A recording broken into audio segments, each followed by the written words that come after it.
Let's understand LR network. This is L and this is R. There is no driving force here. By driving force, what I mean is we don't have any voltage or current source. What we have is an initial condition, that is at I0 minus, that is the initial state condition for the inductor is, let's say I0. That is, this inductor is charged up to I0. It has so if you want to know what is the initial stored energy, when this is I0, it will be half L I0 square. So this is the energy stored in the inductor. Now what we do, we connect it to a resistor of R. Let's understand it like this. We have a switch. Now this is fully charged. Now what we do, or I put a voltage source here, voltage source connected to this. Try to understand what I am saying. We have two switches. This is a voltage source. What I do, I connect this switch first. This gets fully charged. Then what I do, I just remove the switch, open circuit. So this is gone. Now the circuit is having initial current I0 and half L I square as the stored energy. Now what I do, I close the switch so that a current starts to flow in this switch. Let's say this is IT. Okay, this is plus minus, this will be the polarity, and here current is entering here, current is entering here, so this is plus, and current is entering here, so this is plus.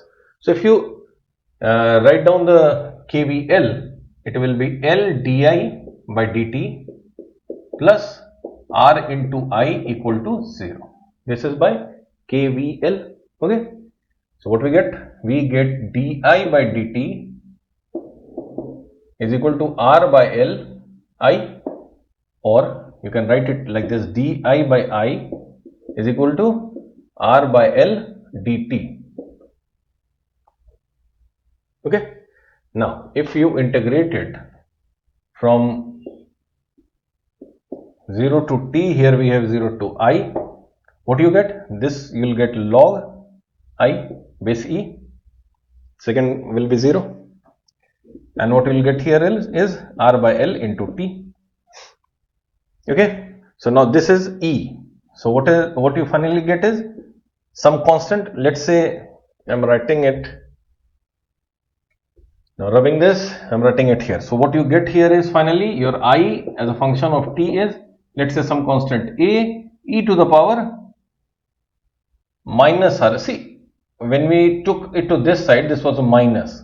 Forgot to put minus. So this is minus R by L into T. This is what you get.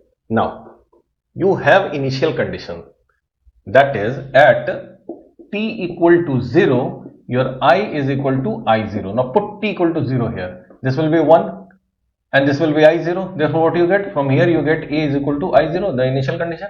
So your equation is like this. See, I0 into e to the power minus R by L into T. Okay, that this is for t greater than 0, because at t equal to 0 you have this condition. You put t equal to 0, you will get I0. That is at t equal to 0, that is the moment you put the switch to this position, at t equal to 0 the current was I0 and then it started decaying, and in infinite time this becomes 0. This is the meaning. Okay. This is called natural response of the system, that is a circuit.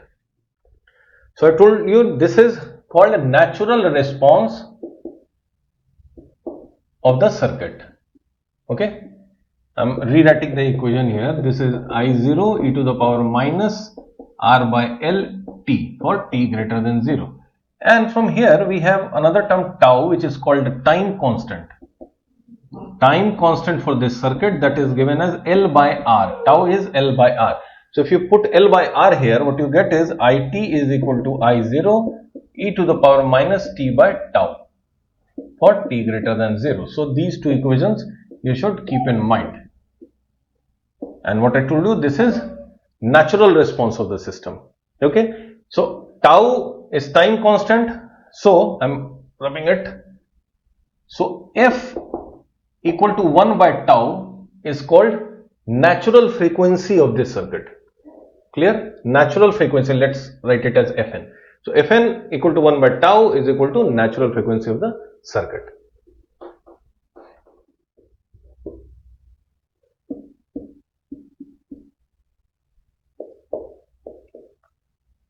Now, from that equation, what we saw, at t equal to 0, this is t. So, at t equal to 0, the current is I0 and then it decreases exponentially. That is like this. And in infinite time, it becomes 0.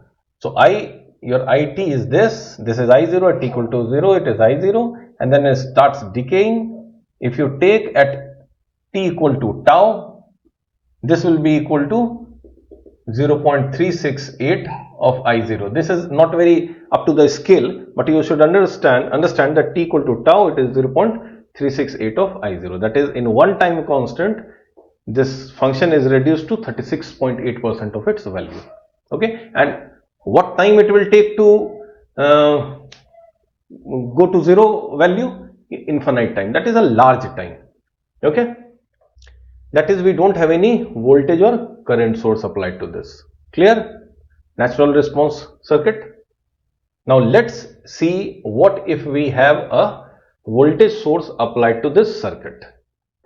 Okay, so we saw natural response of LR circuit. What if we have a forced response? What is the forced response? So what is the meaning of forced response?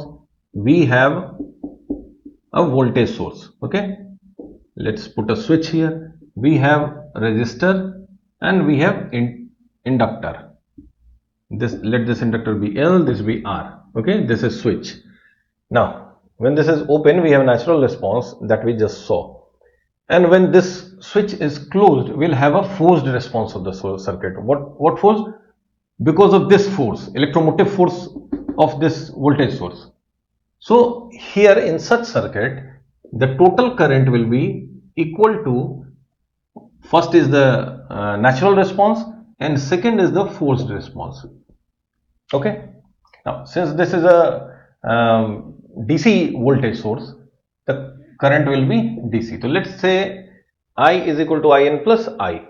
What is IN? You know, IN we have seen, it is equal to A e to the power minus t by tau. Okay, and plus we have this I. Tau is what? You know what is tau? It is L by R. Okay, now we have to find what is this. See, let's close this switch so this I starts to flow. Let's write the equation: minus V plus R into I plus L di by dt is equal to 0. But I is a constant current.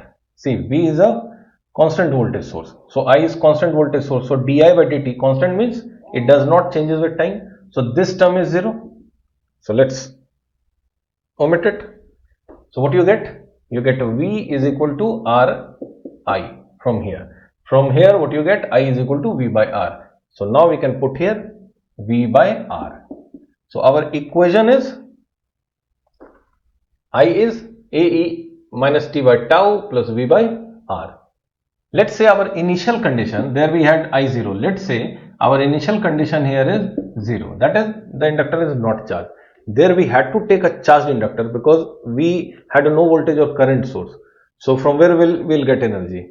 So we had taken an inductor there which had initial charge. Here we take the initial condition to be 0.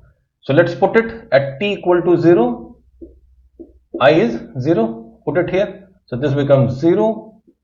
A, because this is you can see minus 0, so this becomes 1 and we have plus V by R. So what do you get finally? You get A as minus V by R. So if you put it here, this becomes minus V by R. Okay. Now you can rearrange it like this: V by R 1 minus e to the power minus t by tau for t greater than 0. See, now from here what you get is, when t is 0, see, when you put t equal to 0, this is 1. That is 1 minus 0, 0. So the current will be 0. At t equal to 0, current here will be 0. Obviously, because we have just connected it and it has no initial charge. So current is 0. And what, when we leave this circuit for a long time, that is t equal to infinity. When you put t equal to infinity here, this is 1 by e to the power t. So this becomes 0. That is v by r. That is at t equal to infinity, you have v by r. So I am plotting the graph here only. You must have copied the circuit. So if this is your it and this is your time, it, okay, and this is time. What happens at t equal to 0? It is 0, and at t equal to infinity, it is v by r. So the graph will be like this. So that this is v by r. Okay. So at t equal to infinity, it is v by r. At t equal to 0, this is 0. This is the graph when you plot from this function. And one more interesting thing is at t equal to tau, that is the time constant. If you want to see what is the value at t equal to tau, it comes to this point. It is roughly 63.2%, that is 0.632 of v by r. This is t equal to tau. Okay. So this is what you need to know about LR circuits, natural response as well as forced response. Okay. Let's see an example to analyze the circuit operation and analyze the circuit operation. So let's analyze this circuit. Let's see what is the current here, current flowing through this inductor. Okay. At t equal to 0, we close the switch and initial conditions are 0. This is 0. We have to find what is it. So we just saw how to analyze an RL circuit. First is the natural response and second is the forced response. What we do, we know the formula for natural response, which is a e to the power minus t by tau. What we have to find is what is the effective resistance or the equivalent resistance of the circuit, and we know what is L. Even if we had 2-3 L's, we could take the equivalent inductance and equivalent resistance, and our tau is L by R. Let's see how. What we do when you have to find the effective resistance, you have seen Norton and Thevenin equivalent. You must have worked over Norton and Thevenin equivalents. What we do is we short circuit the voltage source. We open circuit the current source and we short circuit the voltage source. So if you short circuit the voltage source, the figure that you get is like this.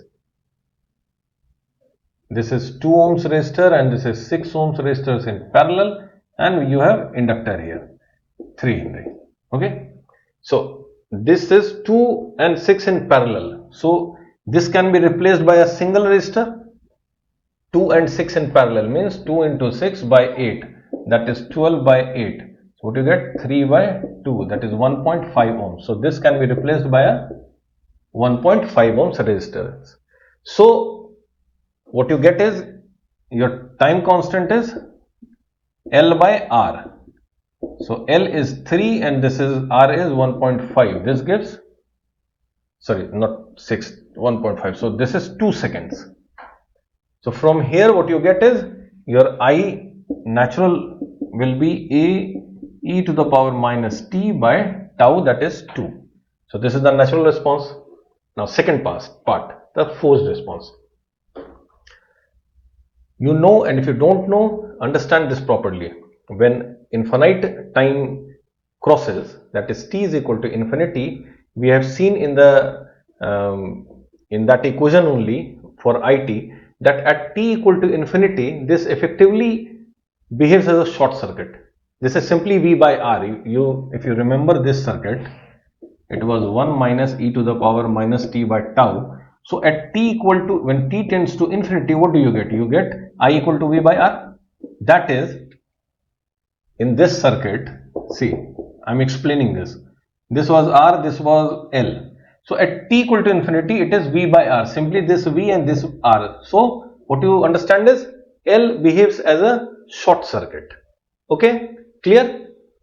So at t equal to infinity, we have to find the forced response. This will be short circuit, so our circuit will become like this. See, this is your 60 volt source, this is resistor, this is 6 ohms resistor, this is 2 ohms resistor, and this is now short circuit.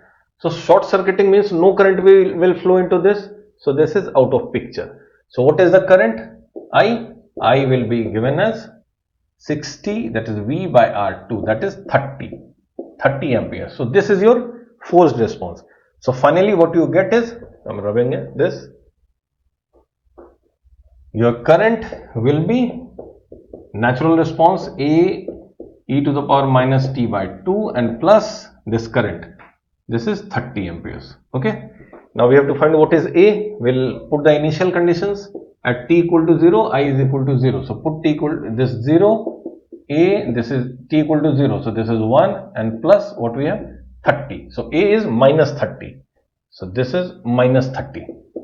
This is what we did, V by R. It was minus V by R when we finally got the result. So this is 30, 1 minus e to the power minus t by 2, t greater than 0. This is your IT. Okay. This is clear how to get IT. And t equal to 0 means you have applied a unit step voltage. That is a voltage which is at t equal to t greater than 0, that is t greater than 0, you have a voltage.